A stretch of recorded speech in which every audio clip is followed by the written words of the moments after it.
Good evening students, कैसे हैं आप लोग। आज हम लोग पढ़ेंगे मुगल साम्राज्य की स्थापना के बारे में तथा इसके संस्थापक बाबर के बारे में।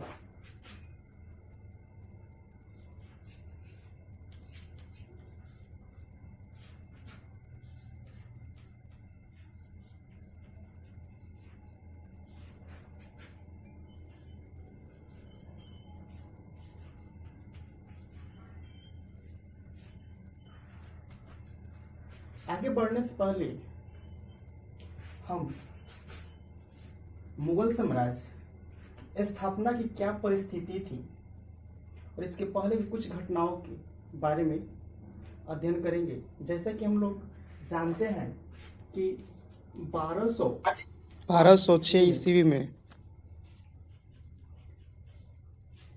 दिल्ली सल्तनत की स्थापना हुई थी और इनमें कुल 5 राजवंशों ने शासन किया था, जिनमें प्रथम था गुलाम वंश, दूसरा था खिलजी वंश, तीसरा है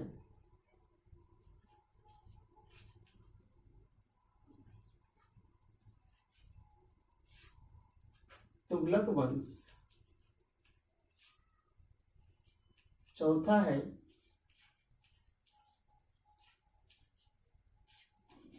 सैयद वंश तथा हमारा अंतिम है लोधी वंश।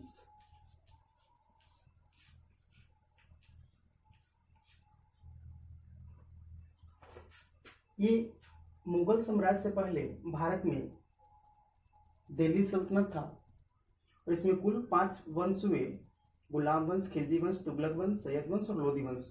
और लोधी वंश का जो अंतिम शासक था वह था हमारा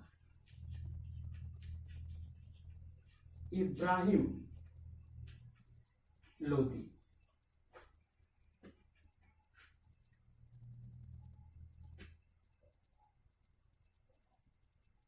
इब्राहिम लोधी के शासन काल में ही एक महत्वपूर्ण युद्ध होता है 1526 में, जिसे हम पानीपत का युद्ध कहते हैं।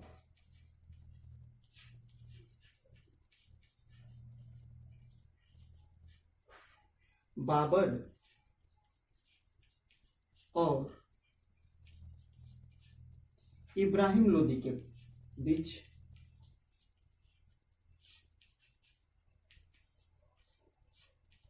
और इस युद्ध में इब्राहिम लोधी की हार होती है और बाबर भारत में मुगल वंश की नींव डालते हैं। बाबर के बारे में थोड़ा सा अध्ययन करें। बाबर के बारे में जानेंगे कि बाबर का जन्म 15 फरवरी 1483 ईस्वी को मध्य एशिया के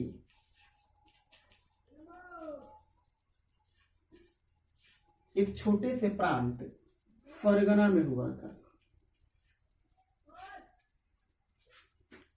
बाबर के पिता का जो नाम था उमर शेख मिर्जा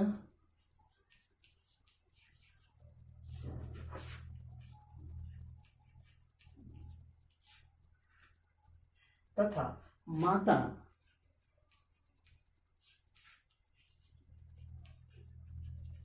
कुतलुक निगार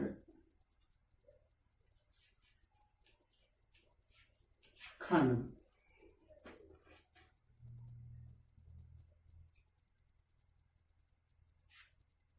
1483 में इनके जन्म के बाद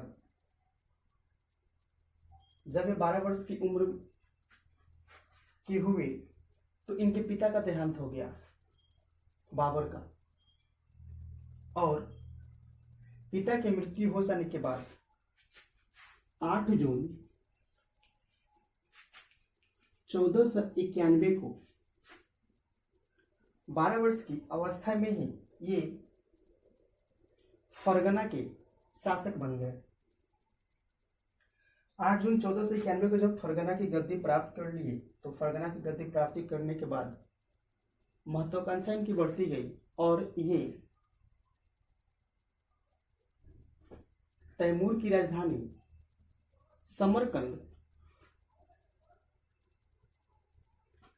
को जीतना चाहते थे, उस पर अधिकार करना चाहते थे।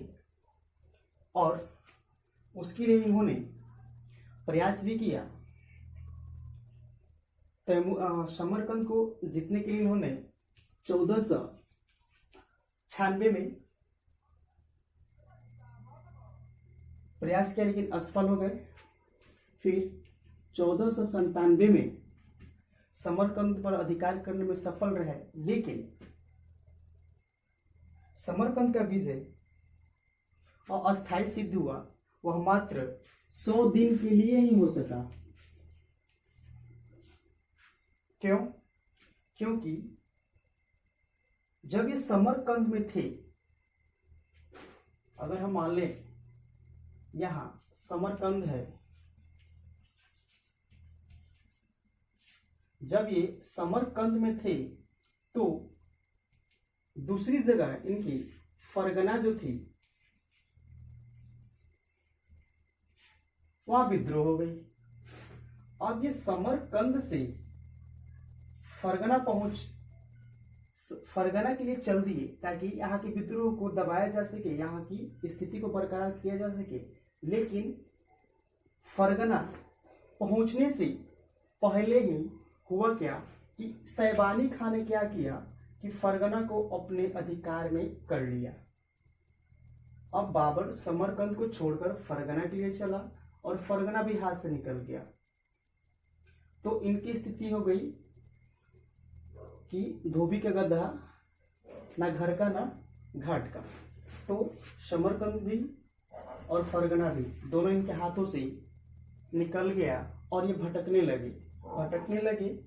अपनी इस दुखदायी पल को उन्होंने अपनी कीर्तियशना बाबरनामा में लिखा है कि for the sake of Fargana I had lost Samarkand and I found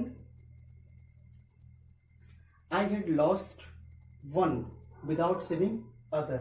अर्थात मैंने फरगना के लिए समरकंद को छोड़ा और एक को पाए बिना दूसरे को खो दिया।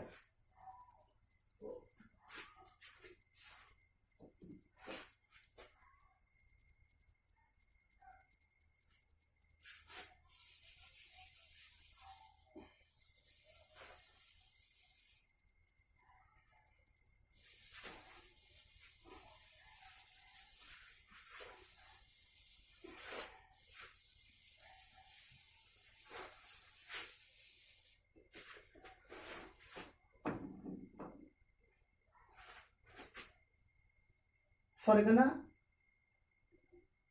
ये दोनों स्थान खोने के बाद वो भटकने लगे। कुछ दिन भटकते भटकते रहे, उन्हें एक अवसर मिला और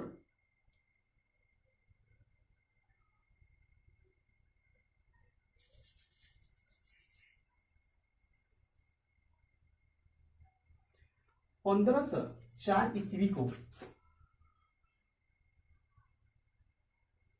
बाबर काबुल तथा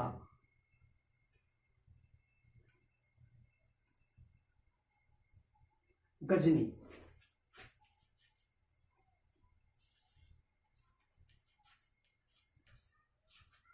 1504 ईस्वी में काबुल तथा गजनी को जीतने में सफल हुए। और काबुल में ही इसको जीतने के बाद इनकी भाग्य क्या हुआ, खुल गई, भाग्य रेखा खुल गई एक तरह से कहेंगे, क्योंकि 1507 में काबुल में ही इनके बड़े पुत्र हुमायूं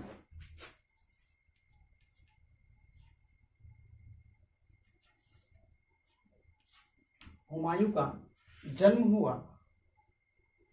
और यहाँ से इनकी भाग्य खुला और हुमायूं के जन्म हो जाने के बाद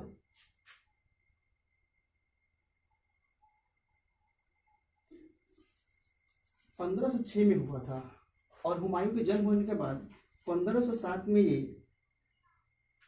काबुल का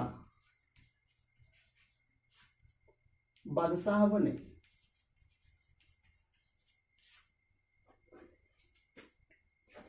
बादशाह बनने के बाद बाबर ने 1511 ईस्वी में कई जगहों पे जीता जैसे में समरकंद,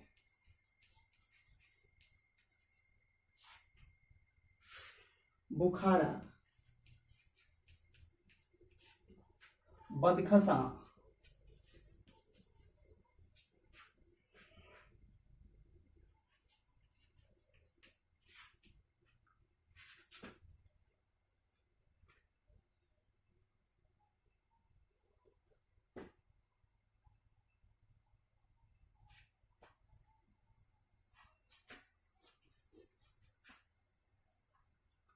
इन विजयों के उपरांत बाबर की महत्वाकांक्षा बढ़ती गई और बाबर एक छोटे से साम्राज्य का स्वामी न होकर एक बड़े से साम्राज्य का स्वामी बनना चाहता था और इसलिए वह भारत की तरफ अपना क्या किया, ध्यान दिया, रुख किया और इसी संदर्भ में वह कई आक्रमण किया भारत में, लेकिन वह शांत बैठा नहीं रहा। 1511 से लेकर 1519 तक के बीच में वह अपनी शक्तियों को संगठित करता रहा ताकि वह एक बड़े साम्राज्य का स्वामी बन सके और इसी शक्ति संगठन के दौरान ही उसको 2 तोपची प्राप्त हुए। तोपची मतलब तोप चलाने वाले, दोनों का नाम है उस्ताद अली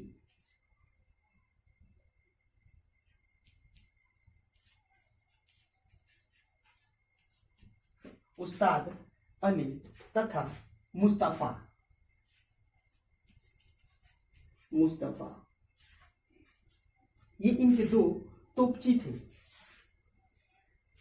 शक्ति संगठन करने के बाद, अपनी शक्ति को संगठित करने के बाद, मजबूत स्थिति होने के बाद वह अब भारत की तरफ रुख किया और भारत पे कई लगातार आक्रमण करते रहा, जिसमें उसका पहला आक्रमण हमारा स्टार्ट होता है 1519 ईस्वी में। बाबर 1519 ईस्वी में बाजौर के दुर्ग पर अधिकार कर लिया। बाजौर के दुर्ग पर अधिकार कर लिया और अधिकार करने के बाद अपने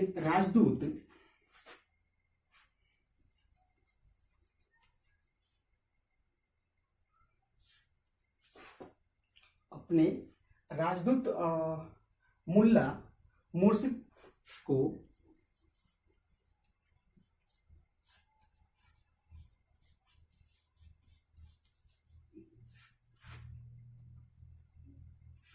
मुर्शिद को भारत के वर्तमान शासक इब्राहिम लोदी के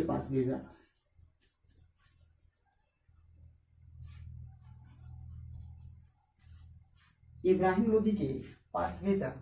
तथा इब्राहिम लोदी के अलावा पंजाब के गवर्नर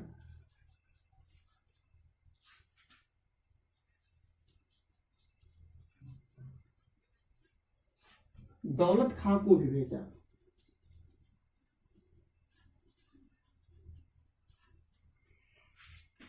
यानी कि वह क्या किया, अपना राजदूत मुल्ला मुर्शिद को इब्राहिम लोदी तथा दौलत खां के पास भेजा और यह कहलवाया कि इब्राहिम लोदी तुर्क अधिपत्य को क्या करे, बाबर को सौंप दे।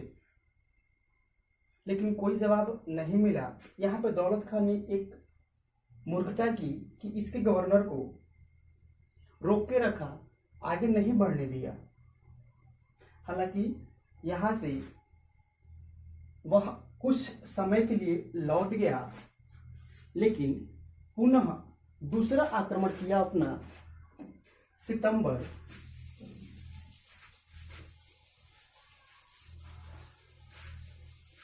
1519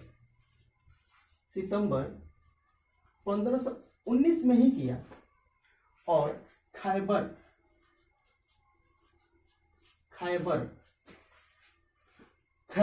पार करते हुए वह पेशावर के माध्यम से सियालकोट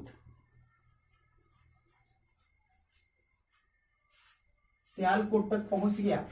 वह सियालकोट पर अधिकार करना चाहता था, लेकिन इसी समय बाबर को क्या हुआ, यह खबर मिली कि उसका जो प्रांत है बदखसा, वहां पे विद्रोह हो गया है।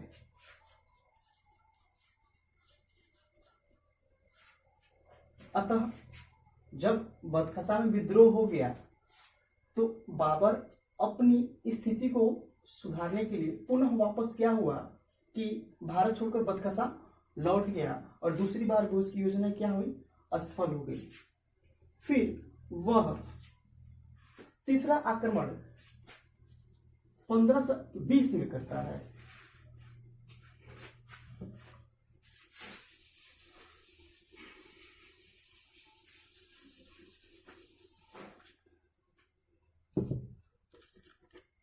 बाबर अपने तीसरा आक्रमण 1520 में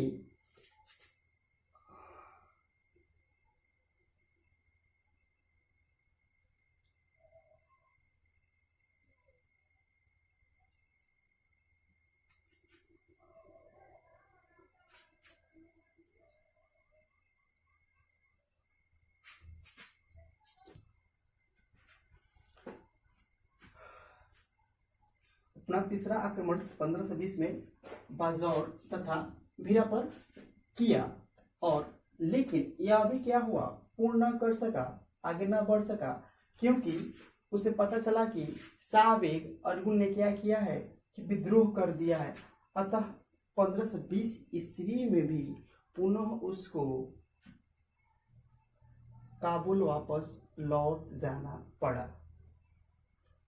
बाबर का यह जो उद्देश्य था विशाल साम्राज्य स्थापित करने का, किसी न किसी कारणवश रुक जा रहा था, लेकिन इसी समय उसे एक सुनहरा अवसर मिला और उसे भारत के कई शासकों के द्वारा एक तरह से कहें तो न्योता दिया गया।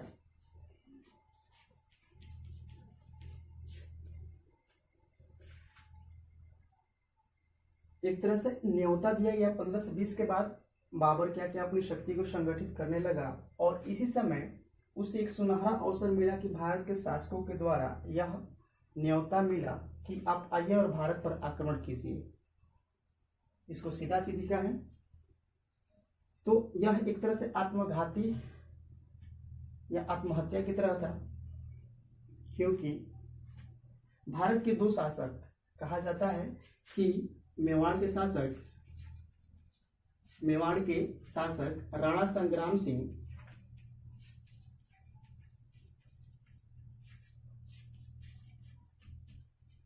जिन्हें राणा सांगा भी कहा जाता है, तथा पंजाब के गवर्नर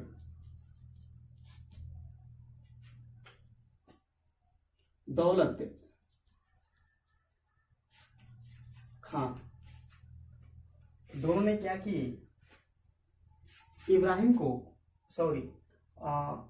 बाबर को यह न्योता भेजे कि आप आए और भारत पर क्या करें, आक्रमण करें और हम आपका सहयोग करेंगे। इसके कारण क्या है कि दौलत खां जो था वह इब्राहिम लोदी से ईर्ष्या रखता था, यानी कि दोनों में अनबन थी।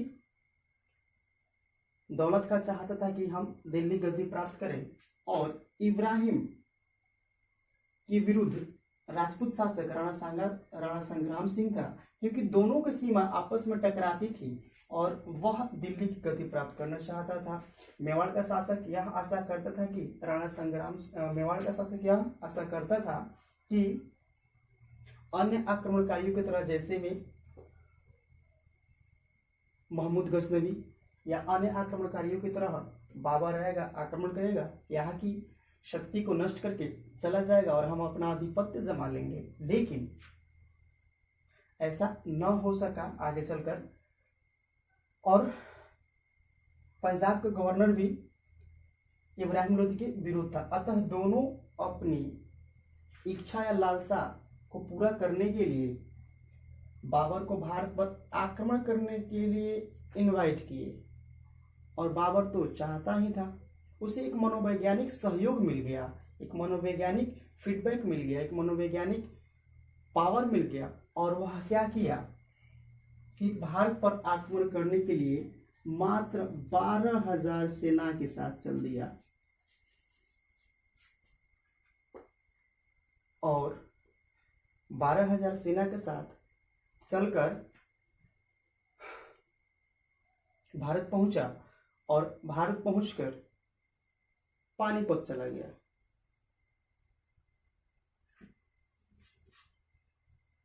इब्राहिम लोदी के पास लगभग 1 लाख सेनाएं थी।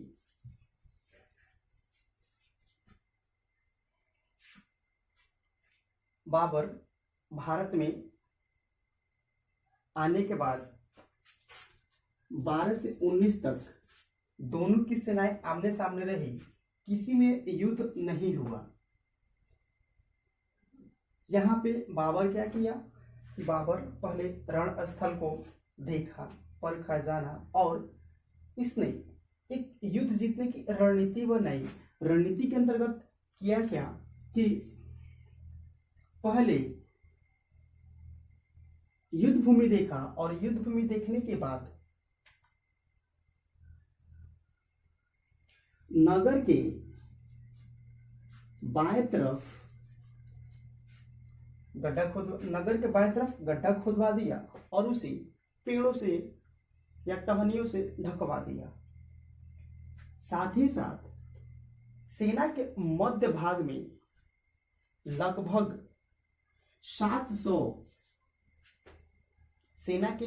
में लगभग 700 गाड़ियां खड़ी करवा दी, ताकि उसे सुरक्षा मिल सके। और बाबर ने जिस पद्धति को अपनाया उसे तुगलमा पद्धति कहा गया, और दोनों की सेनाएं आमने सामने रही। पहली पहल आपकी बाबर ने 21 अप्रैल 1526 को किया जाना जा सकता था, और दोनों के बीच 21 अप्रैल 1526 को हमारा क्या हुआ, युद्ध हुआ। और इस युद्ध में इब्राहिम लोदी की हार हो गई, और इब्राहिम लोदी की मृत्यु वहीं पर हो गई, तथा बाबर 26 अप्रैल 1526 को दिल्ली पहुंचा, और अपने नाम से खुतबा पढ़वाया, और खुतबा पढ़वाने के बाद भारत का सम्राट बन बैठा, और वहीं से मुगल वंश की स्थापना होती है। कल हम पढ़ेंगे इसके आगे पानीपत के